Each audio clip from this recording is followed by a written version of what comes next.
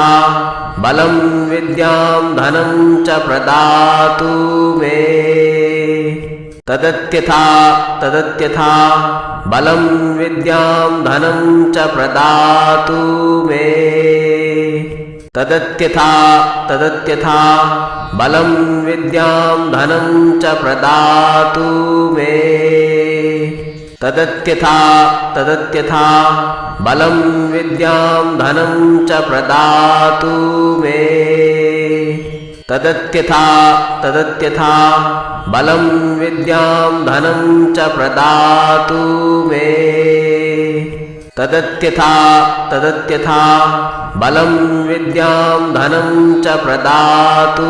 मे तदत्यथा तदत्यथा बलं विद्यां धनं च प्रदातु मे तदत्यथा तदत्यथा बलं विद्यां धनं च प्रदातु मे तदत्यथा तदत्यथा बलं विद्यां धनं च प्रदातु मे तदत्यथा तदत्यथा बलं विद्यां धनं च प्रदातु मे तदत्यथा तदत्यथा बलं विद्यां धनं च प्रदातु मे तदत्यथा तदत्यथा बलं विद्यां धनं च प्रदातु मे तदत्यथा तदत्यथा बलं विद्यां धनं च प्रदातु मे तदत्यथा तदत्यथा बलं विद्यां धनं च प्रदातु मे तदत्यथा तदत्यथा बलं विद्यां धनं च प्रदातु मे तदत्यथा तदत्यथा बलं विद्यां धनं च प्रदातु मे तदत्यथा तदत्यथा बलं विद्यां धनं च प्रदातु मे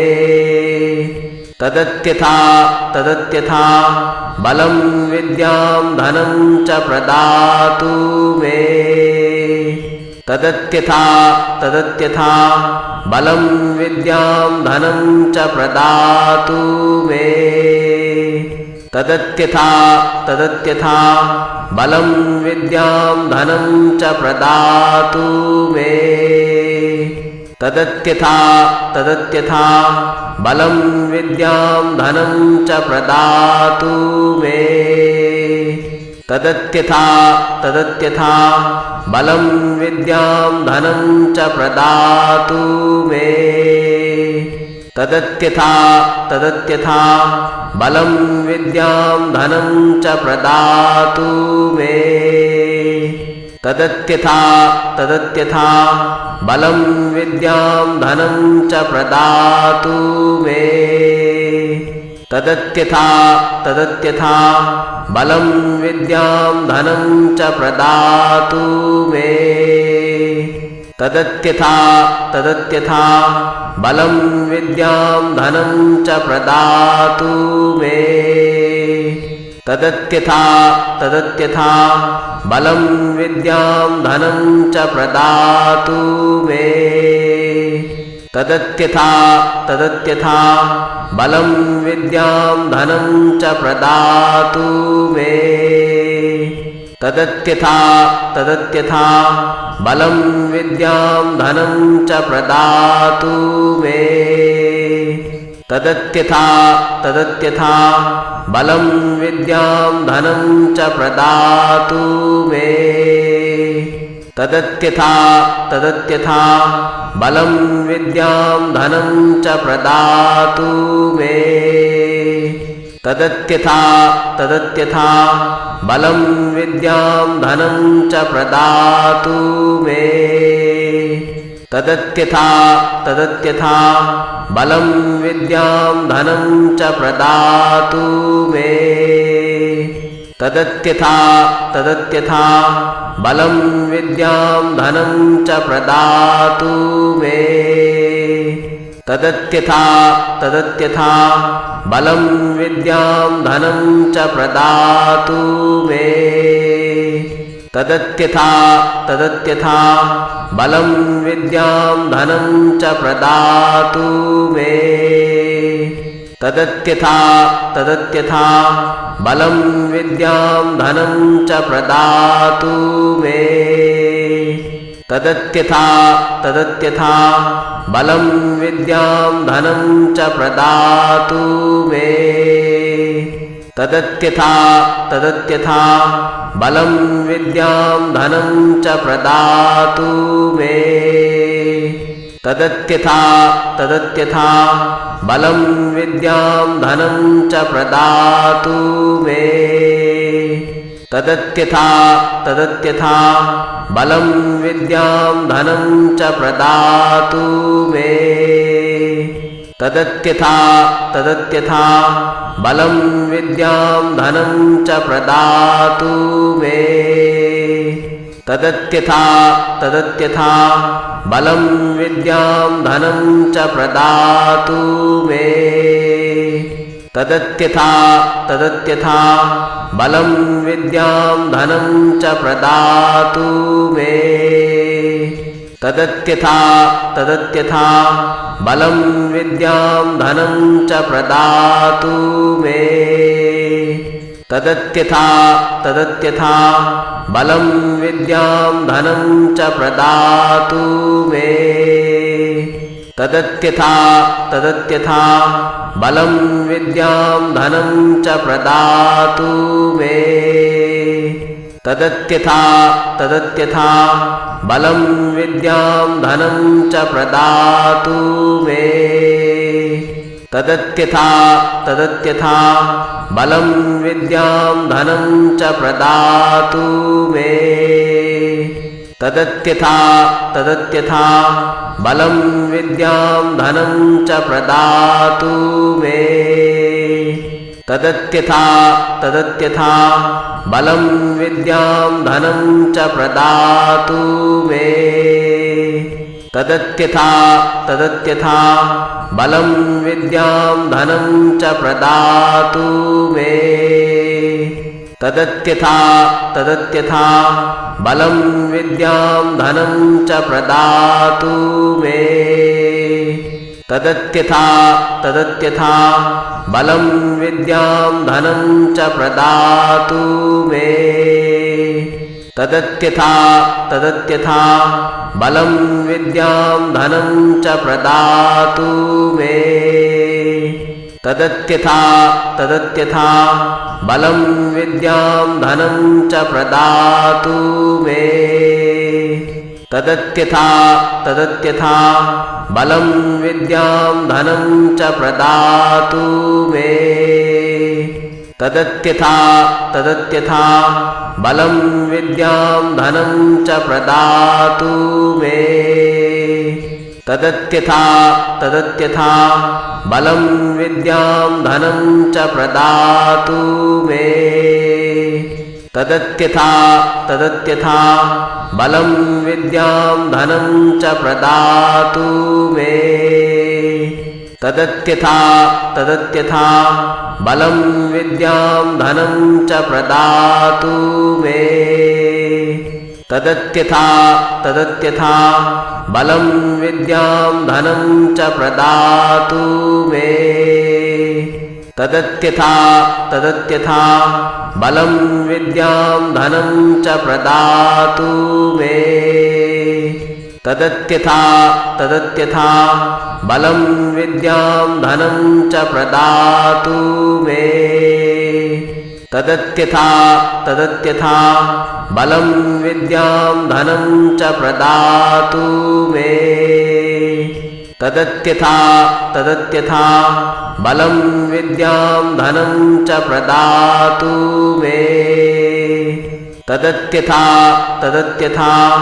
बलं विद्यां धनं च प्रदातु मे तदत्यथा तदत्यथा बलं विद्यां धनं च प्रदातु मे तदत्यथा तदत्यथा बलं विद्यां धनं च प्रदातु मे तदत्यथा तदत्यथा बलं विद्यां धनं च प्रदातु मे तदत्यथा तदत्यथा बलं विद्यां धनं च प्रदातु मे तदत्यथा तदत्यथा बलं विद्यां धनं च प्रदातु मे तदत्यथा तदत्यथा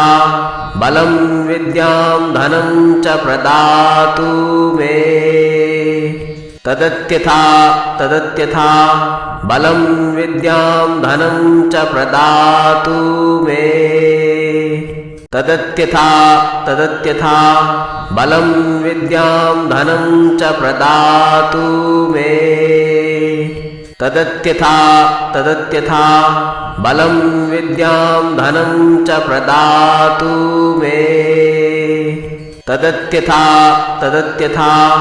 बलं विद्यां धनं च प्रदातु मे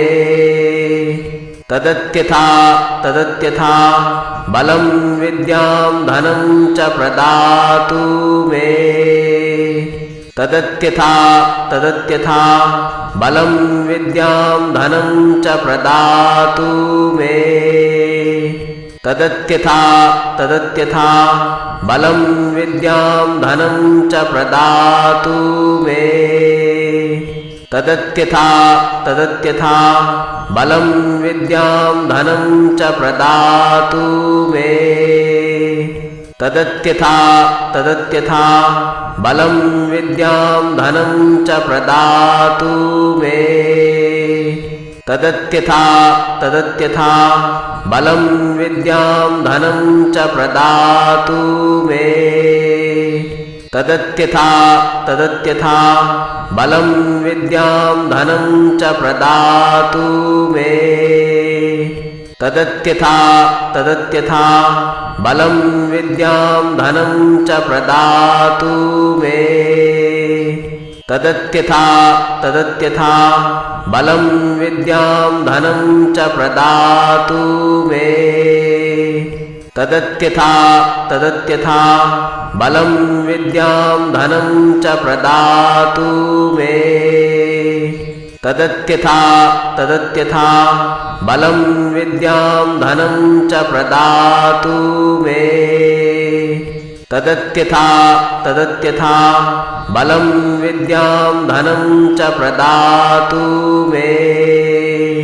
तदत्यथा तदत्यथा बलं विद्यां धनं च प्रदातु मे तदत्यथा तदत्यथा बलं विद्यां धनं च प्रदातु मे तदत्यथा तदत्यथा बलं विद्यां धनं च प्रदातु मे तदत्यथा तदत्यथा बलं विद्यां धनं च प्रदातु मे तदत्यथा तदत्यथा बलं विद्यां धनं च प्रदातु मे तदत्यथा तदत्यथा बलं विद्यां धनं च प्रदातु मे तदत्यथा तदत्यथा बलं विद्यां धनं च प्रदातु मे तदत्यथा तदत्यथा बलं विद्यां धनं च प्रदातु मे तदत्यथा तदत्यथा बलं विद्यां धनं च प्रदातु मे तदत्यथा तदत्यथा बलं विद्यां धनं च प्रदातु मे तदत्यथा तदत्यथा बलं विद्यां धनं च प्रदातु मे तदत्यथा तदत्यथा बलं विद्यां धनं च प्रदातु मे तदत्यथा तदत्यथा बलं विद्यां धनं च प्रदातु मे तदत्यथा तदत्यथा बलं विद्यां धनं च प्रदातु मे तदत्यथा तदत्यथा बलं विद्यां धनं च प्रदातु मे तदत्यथा तदत्यथा बलं विद्यां धनं च प्रदातु मे तदत्यथा तदत्यथा बलं विद्यां धनं च प्रदातु मे तदत्यथा तदत्यथा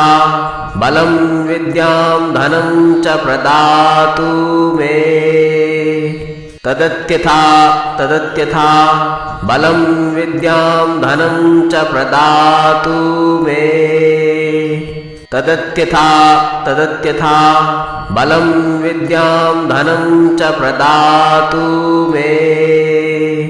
तदत्यथा तदत्यथा बलं विद्यां धनं च प्रदातु मे तदत्यथा तदत्यथा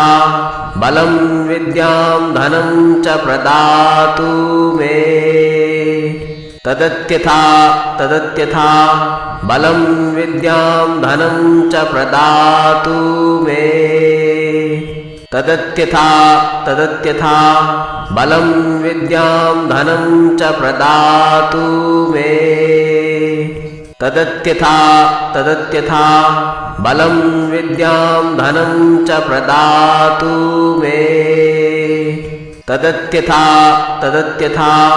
बलं विद्यां धनं च प्रदातु मे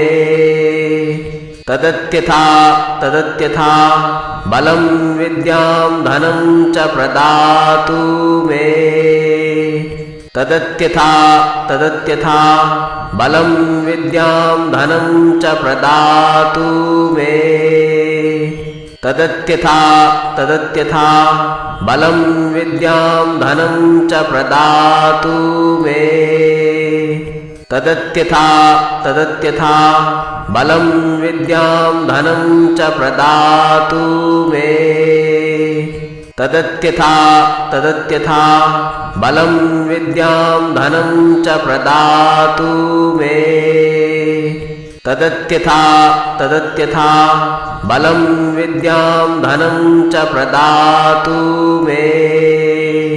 तदत्यथा तदत्यथा बलं विद्यां धनं च प्रदातु मे तदत्यथा तदत्यथा बलं विद्यां धनं च प्रदातु मे तदत्यथा तदत्यथा बलं विद्यां धनं च प्रदातु मे तदत्यथा तदत्यथा बलं विद्यां धनं च प्रदातु मे तदत्यथा तदत्यथा बलं विद्यां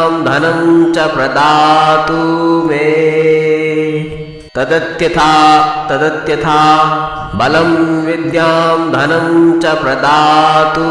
मे तदत्यथा तदत्यथा बलं विद्यां धनं च प्रदातु मे तदत्यथा तदत्यथा बलं विद्यां धनं च प्रदातु मे तदत्यथा तदत्यथा बलं विद्यां धनं च प्रदातु मे तदत्यथा तदत्यथा बलं विद्यां धनं च प्रदातु मे तदत्यथा तदत्यथा बलं विद्यां धनं च प्रदातु मे तदत्यथा तदत्यथा बलं विद्यां धनं च प्रदातु मे तदत्यथा तदत्यथा बलं विद्यां धनं च प्रदातु मे तदत्यथा तदत्यथा बलं विद्यां धनं च प्रदातु मे तदत्यथा तदत्यथा बलं विद्यां धनं च प्रदातु मे तदत्यथा तदत्यथा बलं विद्यां धनं च प्रदातु मे तदत्यथा तदत्यथा बलं विद्यां धनं च प्रदातु मे तदत्यथा तदत्यथा बलं विद्यां धनं च प्रदातु मे तदत्यथा तदत्यथा बलं विद्यां धनं च प्रदातु मे तदत्यथा तदत्यथा बलं विद्यां धनं च प्रदातु मे तदत्यथा तदत्यथा बलं विद्यां धनं च प्रदातु मे तदत्यथा तदत्यथा बलं विद्यां धनं च प्रदातु मे तदत्यथा तदत्यथा बलं विद्यां धनं च प्रदातु मे तदत्यथा तदत्यथा बलं विद्यां धनं च प्रदातु मे तदत्यथा तदत्यथा बलं विद्यां धनं च प्रदातु मे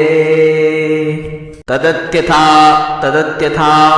बलं विद्यां धनं च प्रदातु मे तदत्यथा